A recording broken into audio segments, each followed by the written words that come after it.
Jazakallah Sheikh, that will clarify misconceptions of many people. I wanted to ask one more question. As you said, doing dawah, this is the best time that we have. So is it compulsory for a da'i to be a scholar? Is it necessary that the person who is conveying the message of Islam, he has to be a scholar? Scholar, I don't understand what is the meaning of scholar in that sense. But if you want to be da'i, akhi, dawah does not need your qualification, your certificate, from which university you have graduated or you have qualified. Also, dawah does not need masjid, does not need your special place. Dawah need your sincerity. And if you are sincere, if you are serious, and if you understand your responsibilities and your duties as a Muslim, then you will be da'i. And regardless of your background. For example, if any person who accepted Islam today and from tomorrow he can be da'i, because dawah is for everyone, and dawah means you want to call people to good thing, and whatever good for you, that should be good for others. If you have accepted something because that is good for you, then you try to call to others and try to convince others that is good for you also. Just guidance. You cannot put something, as I said, you cannot impose anything on any person. But you can propose, you can work for that, and you can guide for that. That is dawah work. And dawah also does not recognize, like nowadays some people, they are watching time, and then from 10 to 11, I will be da'i. So, okay, after 11 o'clock, sometime there was a need. So you will say, no, my time is over. So you want to do da'i like a professional job? After time like 10 to 11, I can't be da'i, I cannot say anything in favor of Islam. No, wherever you are, whenever you are, if you find time, then you do dawah work. Maybe within your business you can do, wherever you are working, like as a lawyer, as a doctor, as an engineer, you can do dawah work as well, same time. As well as if you are sitting in mosque, you can do dawah work. But those who are thinking that for dawah we need mosque, that is wrong. And sometimes people, they are making like a superiority of salat, importance of salat, reward of salat, when and where? In the mosque. Ya akhi, barakallahu feek. Those who recognize these things, they are in front of you. That's why he is in mosque, and you are trying to explain what is the beauty of salat. He knows this. That's why he is here. And you want to know the benefit of salat or reward of salat. But those who are outside and they don't know about the importance of salat, you need to go there and explain what is the beauty of salat, what is the reward of salat, and why we have to be practicing this type of thing. You have to go and explain them rather than sitting in mosque and saying to those who are coming for pray. So that is not dawah work. This may be traditional work, but not dawah work. So that's why I am saying dawah needs your commitment. And if you are serious and sincere, then you can do. Also, dawah does not need your language as well. Like you are very good speaker and you can deliver your lecture in fantastic manner. That is not requirement for dawah. Dawah need your sincerity. Sometimes a person, maybe he cannot speak properly and he has not any qualification. Maybe he can turn someone's life into Islam better than the person who is graduated from Islamic university. Jazakallah Sheikh. Sheikh, there are many people who want to know about women's rights in Islam. And there are many mosques, majority of the mosques in India, which do not allow the women to enter into the mosque. How can we rectify such situation? What is your view about it? There are two parts of your question. First, about the status of women in Islam.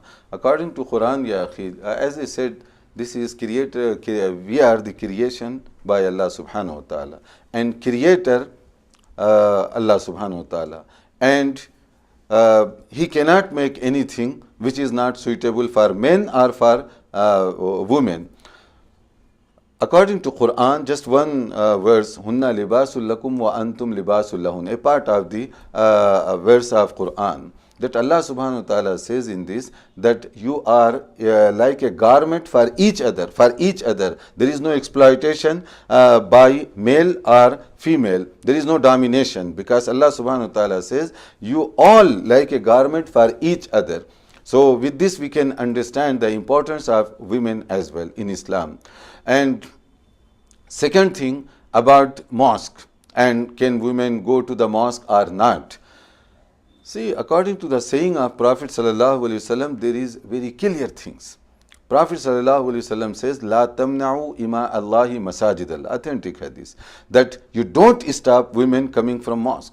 You cannot stop. If someone try to stop them from mosque, he is going against teaching of Prophet sallallahu alaihi wasallam. And in the time of Nabi sallallahu alaihi wasallam, women used to come to attend even congregation, even Salatul Fajr with the Prophet sallallahu alaihi wasallam. And now the mosque of the Prophet sallallahu alaihi wasallam of that time, you can recognize that that was like a small hall, and women, they used to come, and male also, men, they have to come to the mosque. So they used to come. And similar situation was after Prophet sallallahu alaihi wasallam, in the time of companion like Abu Bakr radiallahu anhu, Umar radiallahu anhu, and many other companion women, they used to come to the mosque. So no one stopped them, and no one has right to stop them, according to saying of Prophet sallallahu alaihi wasallam. That is very, very clear. However, we want to clarify one other point, that congregation is not compulsory for women as for male. For male, that is compulsory. If you don't have any genuine reason, then you have to go to attend congregation for salat. If I don't have like illness or I am traveler, so then I can pray wherever I am. But normally, if you are living there and mosque is there, and you have to try to go to the mosque deliberately, you cannot miss congregation. That is for male. But for female, optional. That is not compulsory for them. If they want, mosque should be open for them, facilities should be provided, and she can go to attend congregation. But we cannot say that women as well, they have to go as men. That is not the case. So if they want, they can go. But now, unfortunately, our respected some brothers, they are trying to create some problems for our respected sisters, saying that this will be fitna if you allow women in mosque. I will ask, I don't want to go in fiqh detail about this value of this opinion, but I want to make one question to you. If you go to outside, your shopping areas, your markets, or your wedding hall even, do you stop women coming from there?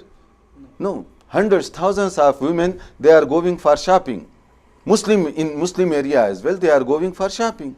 And similarly, if you go to the like wedding ceremony, you cannot close the door for women. You cannot say this will be fitna for women if they come to attend our wedding ceremony. Rather, you are trying to encourage women and trying to wait for women, and they are coming to attend this congregation ceremony, wedding ceremony as well. And if you go in the morning sometime in school or colleges, you can see the number of women there.